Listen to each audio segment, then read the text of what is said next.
श्री राम। जय श्री राम। जेहि लखि लख नहु ते अधिक, मिले मुदित मुनि राव। सो सीतापति भजन को, प्रगट प्रताप प्रभाव। जिस निषाद को देखकर मुनिराज वशिष्ठ जी लक्ष्मण जी से भी अधिक उससे आनंदित होकर मिले, यह सब सीतापति श्री रामचंद्र जी के भजन का प्रत्यक्ष प्रताप और प्रभाव है। आरत लोग राम सब जाना, करुणा कर सुजान भगवाना।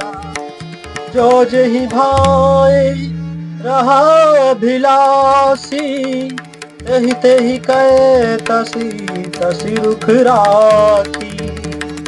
दया की खान सुजान भगवान श्री राम जी ने सब लोगों को दुखी मिलने के लिए व्याकुल जाना। तब जो जिस भाव से मिलने का अभिलाषी था, उस प्रकार का रुख रखते हुए उसकी रुचि के अनुसार सानुज मिली पल महु सब काहू। कीन दूरी दुख दारुण दाहू, यह बड़ी बात राम कह नाही। जिम घट कोटि एक रवि छाही।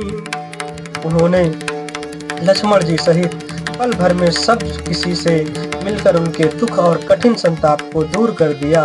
श्री रामचंद्र जी के लिए यह कोई बड़ी बात नहीं है। ऐसे करोड़ों घड़ों में एक ही सूर्य की पृथक पृथक छाया प्रतिबिंब एक साथ ही दिखती है। मिल के वटही उमगी अनुरागा, उर्जन सकल सराहि भागा। देखी राम दुखित महतारी, जन सुबेलियौली मारी। समस्त पुरवासी प्रेम में उमंग कर केवट से मिलकर उसके भाग्य की सराहना करते हैं। श्री रामचंद्र जी ने सब माताओं को दुखी देखा, मानो सुंदर लताओं की पंक्तियों का पाला मार गया हो।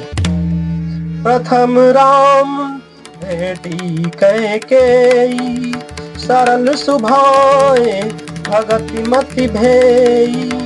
पग पर कीन्ही प्रबोध बहोरी, काल करम विधि सिरधरि खोरी। सबसे पहले राम जी कैकेयी से मिले और अपने सरल स्वभाव तथा भक्ति से उसकी बुद्धि को तर कर दिया। फिर चरणों में गिरकर काल कर्म और विधाता के सिर दोष मोड़कर श्री राम जी ने उनको सांत्वना दी। भेटी रघुबर मातु सब, करि प्रबोध परितोषु। अम्बरीश आधीन जगु, काहू न देई दोषु। फिर श्री रघुनाथ जी सब माताओं से मिले। उन्होंने सबको समझा बुझाकर संतोष कराया कि हे माता, जगत ईश्वर के अधीन है, किसी को भी दोष नहीं देना चाहिए।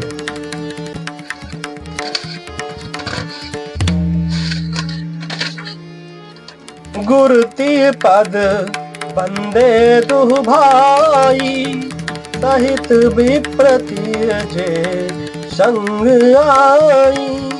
गंग गौरी सम सब सन्मानी, देहि आशीष मुदित मृदुबानी। फिर दोनों भाइयों ने ब्राह्मणों की स्त्रियों सहित जो भरत जी के साथ आई थी, गुरु जी की पत्नी अरुंधति जी के चरणों की वंदना की और उन सब का गंगा जी तथा गौरी जी के समान सम्मान किया। वे सब आनंदित होकर कोमल वाणी से आशीर्वाद लेने लगे। गहि पद लगे सुमित्रा अंका, जन भेटी संपत्ति तिरंका। उन जननी चरणन दो भ्राता, परे प्रेम व्याकुल सब गाता। अब दोनों भाई पैर पकड़कर सुमित्रा जी की गोद में जा चिपटे, मानो किसी अत्यंत दरिद्र को संपत्ति से भेंट हो गई हो। फिर दोनों भाई माता कौशल्या जी के चरणों में गिर पड़े। प्रेम के मारे उनके सारे अंग शिथिल हैं।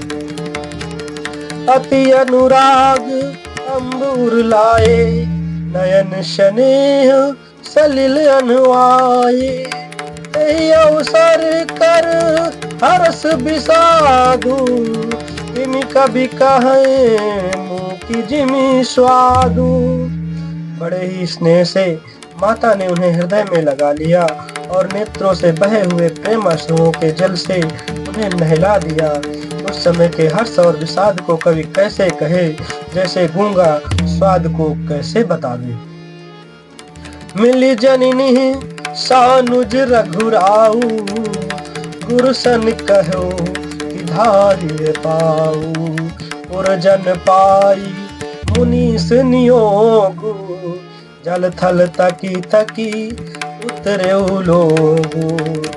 श्री रघुनाथ जी ने छोटे भाई लक्ष्मण जी सहित माता कौशल्या से मिलकर गुरु से कहा कि आश्रम पर पधारिए। तदनंतर मुनीश्वर वशिष्ठ जी की आज्ञा पाकर अयोध्यावासी सब लोग जल और थल का सुविधा देख देख कर उतर गए। महिषुर मंत्री मातु गुरु, गने लोग लिए साथ।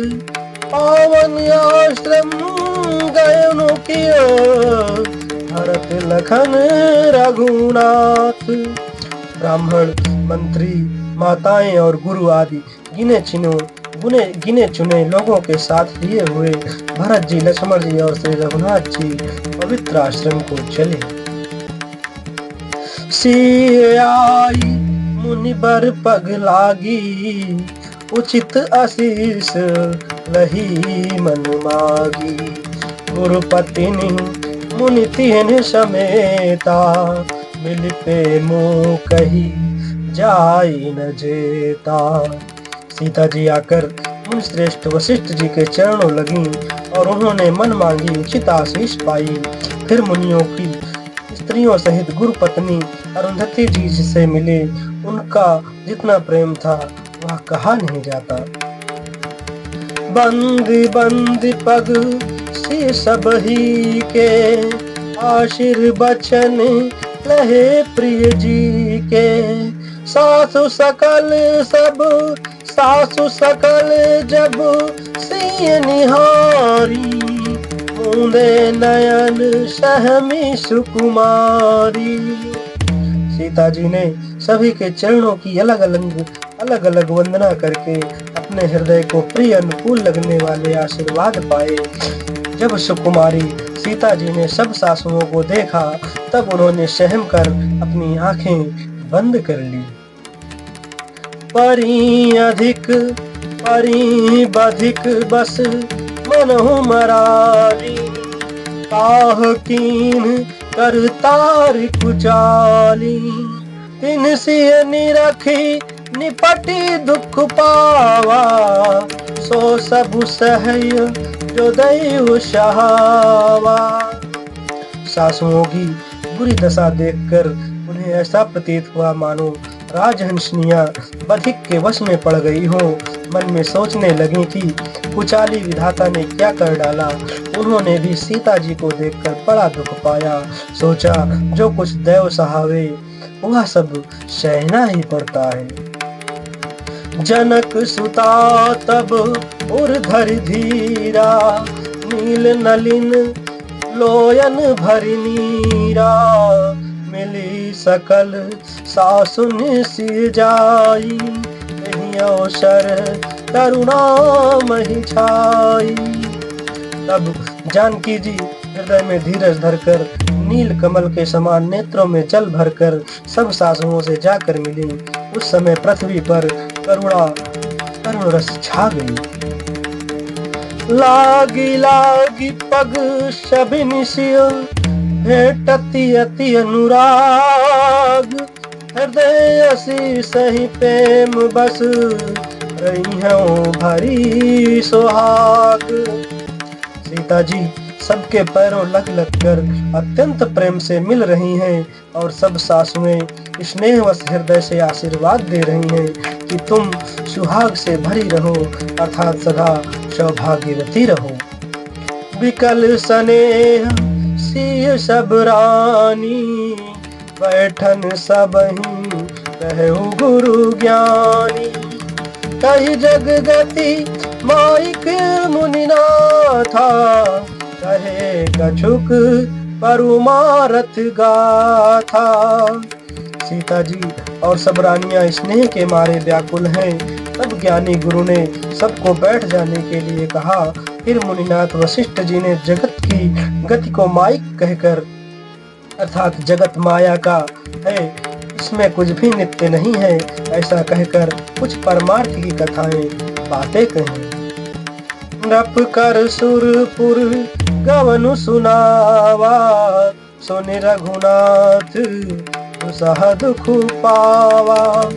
मरण हेत निज नेहु बिचारी, अति विकल धीर धुरधारी। तदंतर वशिष्ठ जी ने राजा दशरथ जी के स्वर्ग गमन की बात सुनाई, जिसे सुनकर रघुनाथ जी ने दुःशाह दुख पाया और अपने प्रति उनके स्नेह को, उनके मरने का कारण विचार कर धीर धुरंधर श्री रामचंद्र जी अत्यंत व्याकुल हो गए। कुलिस कठोर सुनत कटुबानी, बिलपत लखन सिय सब रानी। शोक विकल अति सकल समाजु, मानहु राजु अकाजु आजु। वज्र के समान कठोर कड़वी वाणी सुनकर लक्ष्मण जी, सीता जी और सब रानियां विलाप करने लगी। सारा समाज शोक से अत्यंत व्याकुल हो गया, मानो राजा आज ही मरे हो।